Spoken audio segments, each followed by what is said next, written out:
Well, I took my old trailer over to my buddy's last night to winch a tractor up on here and haul it home for him. And unfortunately, my winch gave out on me. So you can see I ain't got it on there now. I unbolted it. There it sits. I think that thing's been on its last leg for 5 or 6 years. It's probably, I'm guessing that thing's probably 30 years old. So it's about time to upgrade.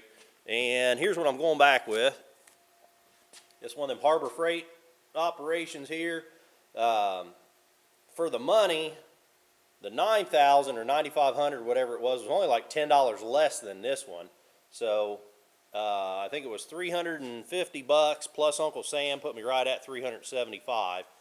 And it comes with pretty much everything you'll need to install it. It comes with the bolts, nuts and bolts. Comes with wire and everything. So it should be pretty much everything you need for $375. I'm going to go ahead and the wiring for this thing, because it's on a trailer, you get into a predicament. Okay, you got two options really with wiring. You could either run a dedicated wire, which would have to be really heavy gauge to feed. This is something like a 6 horsepower motor. Did that with a dedicated wire on your truck, you're also making it so that that vehicle is the only one that could use the winch. Well, if your buddy wants to borrow the trailer or your truck breaks down, you need to borrow your buddy's truck. Need to do something different for the wiring. So what we're going to do, what I'm going to do, I'm going to mount the winch, and it's going to be permanently mounted there.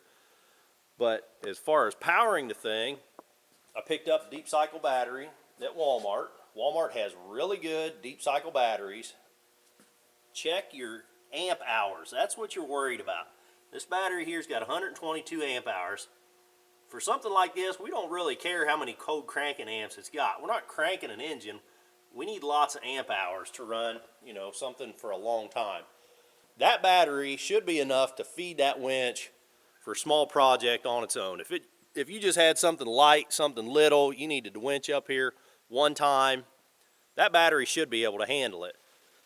But if you got something where, real heavy or long distance or whatever, you need more than just that battery, what I'm going to do is I'm going to run a small gauge wire from the winch or from the deep cycle battery up to the front of the truck. And I won't mount it to the truck. I'll just keep it coiled up and tucked into my box there. So I'll be able to charge the battery off of, hook one end on my truck battery, come back here with the other hot lead, maybe at like a 10 gauge wire or something like that. Should be plenty enough to carry a charge lead back here to the deep cycle battery. And that way, while I'm using the winch will be hooked onto the deep cycle battery. I can also then use that small gauge wire to run up to the truck battery to charge the deep cycle battery. And it's going to be cheaper to do. It's going to be simpler. That's how we're going to do it.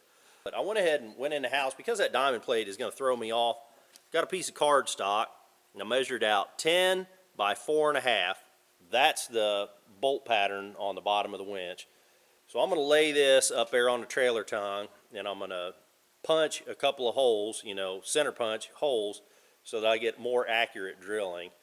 And because I don't think that deck material is not going to hold up to the force that I want to put this thing through, because it's only like 1/4 inch decking, I think.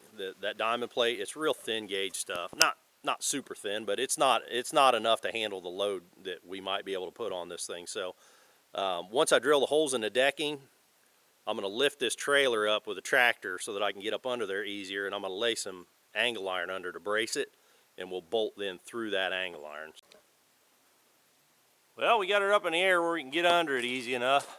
I'm sure this is completely safe and everything.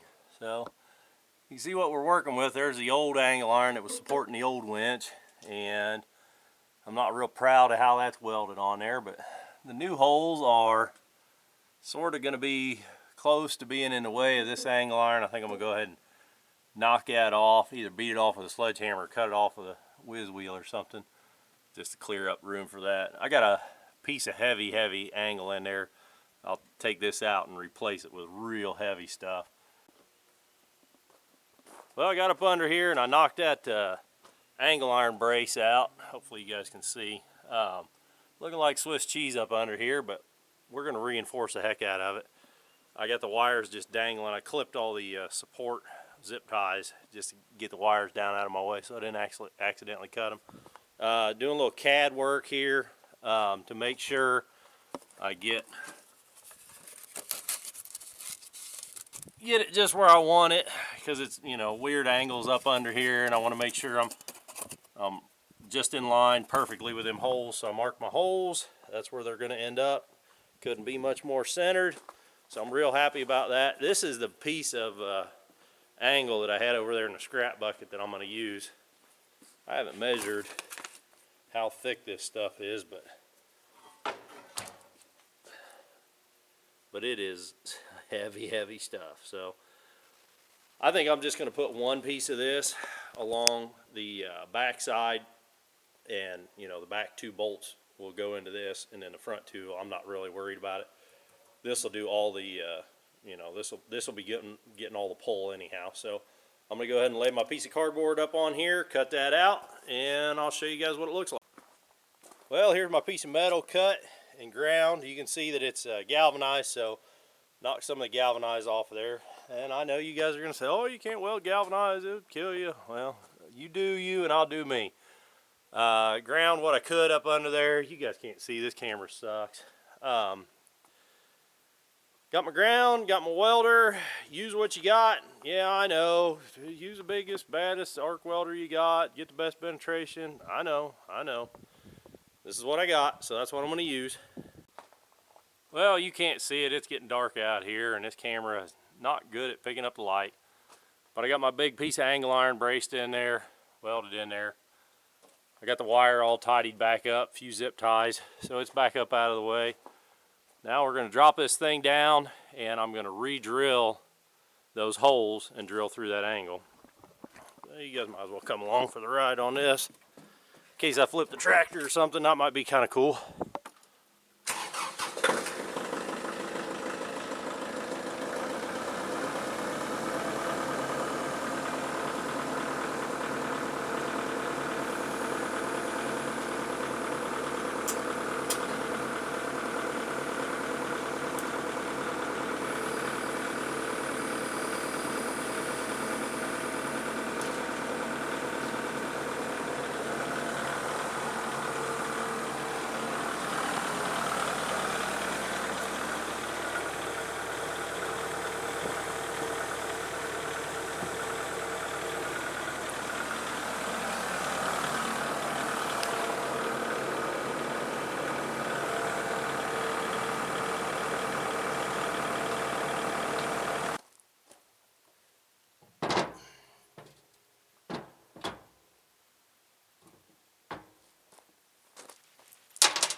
The control box is going to go on next, now that I got the winch finally mounted down to the deck.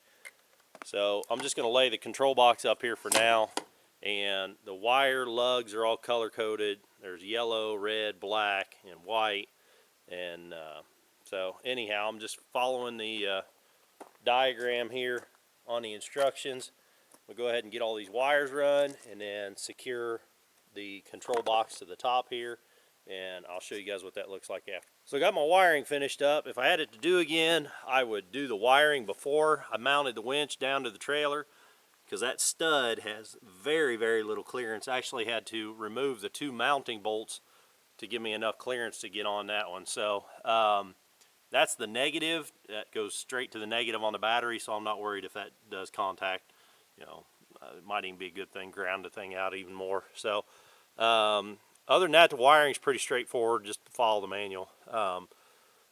So they give you a battery disconnect. Let's see, where's that? Yeah, the battery disconnect in this little white box here. I'm not going to use it because I'm going to be, connecting and disconnecting my battery every time I need to winch. So I'm not going to use that battery disconnect. But we got it bolted down. We got the wires on. That also means that wire is going to be extra. That little red wire. So they give you enough wire. I'm going to guess that's probably 5 feet of power. So that'll be plenty for me to set the battery here on the trailer. Let's see, where's the ground or negative? Yep, same length on the negative, so that'll be no problem at all for me to set my battery here. I got plenty of wire to do it. The only thing is I'll have to make sure that my wire doesn't get into the spool. But the next thing now is going to be to install a roller fair lead. So that gets bolted on, gosh, somewhere, somehow that gets bolted on. I hope. Okay, I'm going to play with this and see what I can get figured out. Okay, after further examination, or closer examination, the roller fair lead doesn't even mount up to this thing. I thought, I know you mount the roller fair lead on your bumper if you're, running it on a bumper, but I thought, and I just never looked, there are no holes in the front of the winch to mount that directly to the winch. So I guess if I'm not putting it on a bumper, I can't attach that, which I'm a little disappointed by. I mean, the picture shows a roller fair lead on there, but if you look closely on the picture, there's no bolt holding it on. So that's a little disappointing. I was kind of expecting that to, help guide the wire rope on, but anyhow, I guess I'm not going to use that. So moving right on to the next thing. Okay, so the roller fair lead ain't going on there, so it's pretty much done. I put the hook on. That's just as simple as pulling that pin apart, sticking the hook on there, slid the little handle strap on there. I disengaged it. I disengaged the clutch there, that big shiny silver handle, enough to pull that out a little bit. In the instruction manual, it says before your first use, you're supposed to pull all the rope off except for like 5 wraps, and then hook up something that weighs 500 pounds, or at least 500 pounds, and then drag it all back in under tension. So okay, we got power to the thing. I don't see nothing smoking. It didn't make any noises.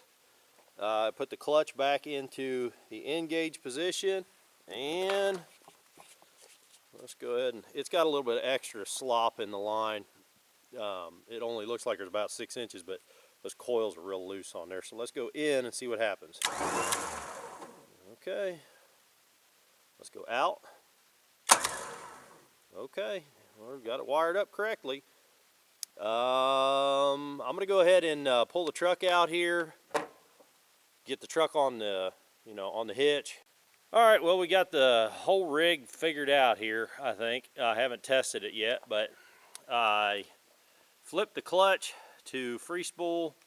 I pulled out all but, there's probably 5, 6 wraps left, just like the book says, 5 wraps. Pulled it all out. You can see the golf cart down there. I got the light on so you can see it. It's down over the hill. I did run 12 gauge wire. You can see it looped down over there. It runs around to the front, and it right now is not clipped onto the battery of the truck. It's just laying here. We're going to test that here in a minute. About to give me a heart attack. Neighbor's dog. So I haven't tested it yet. I'm going to go ahead and trip this thing on. Let's see what happens here.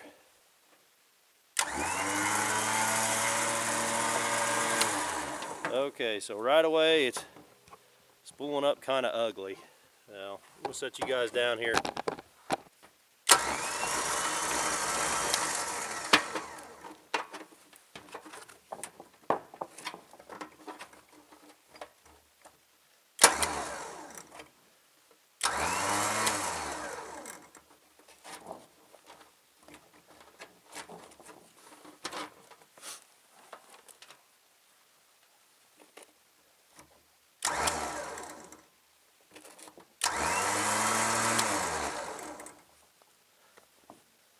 Trying to get it on the spool nice and tight over to one side. There we go.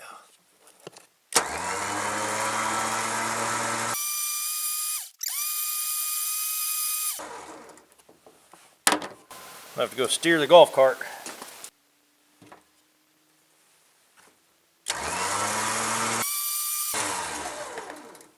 So it's running pretty good on just the battery. Let's go ahead and hook up the truck to the battery and start the truck, and we'll see how it does.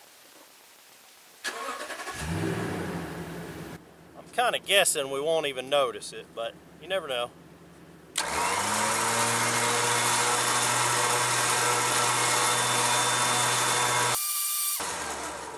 Go steer the golf cart again.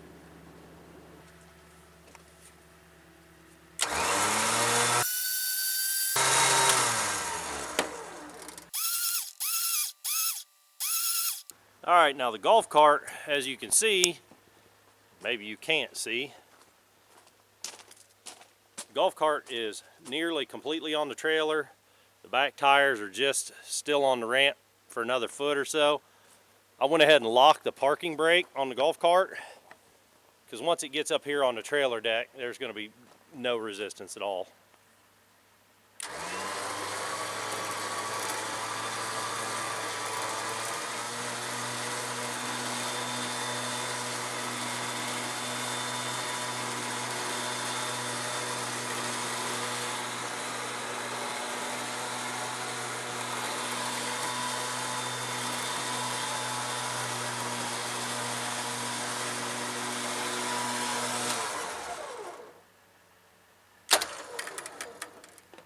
Now I got the golf cart unhooked. Let's run it in.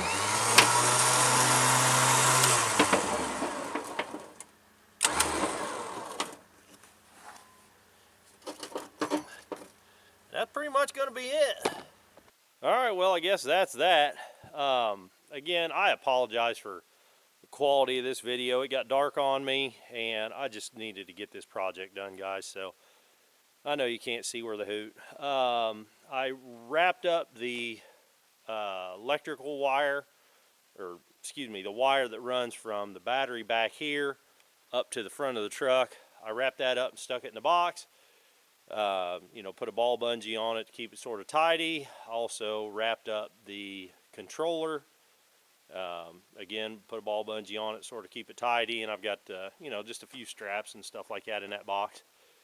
The power cables, I didn't know what else to do with them. I thought about sort of tucking them in the box, you know, make a hole in the box and route them through there just to keep them in out of the weather. But that's what I came up with. So I put a ball bungee on them and put them right, you know, right to the frame of the thing.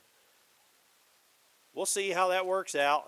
I guess that's it, guys. This is it's functional, you know, as long as I don't forget to bring the battery with me whenever I need it.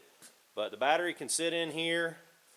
Of course, I got it plugged in to a battery maintainer. So battery will sit there. Then when I need to use it, hopefully I remember to throw the battery in the back of the truck. And I should have everything else here on the trailer. If a guy needs to borrow it, buddy of mine or whatever, you know, same thing. As long as you got a battery, you should be able to use the winch. So I hope I helped you with this one, guys. If I did, click that thumbs up button. If you want to see more videos of me working on stuff like this or stuff out here in the shop, click the subscribe button. Till the next time, keep on tinkering.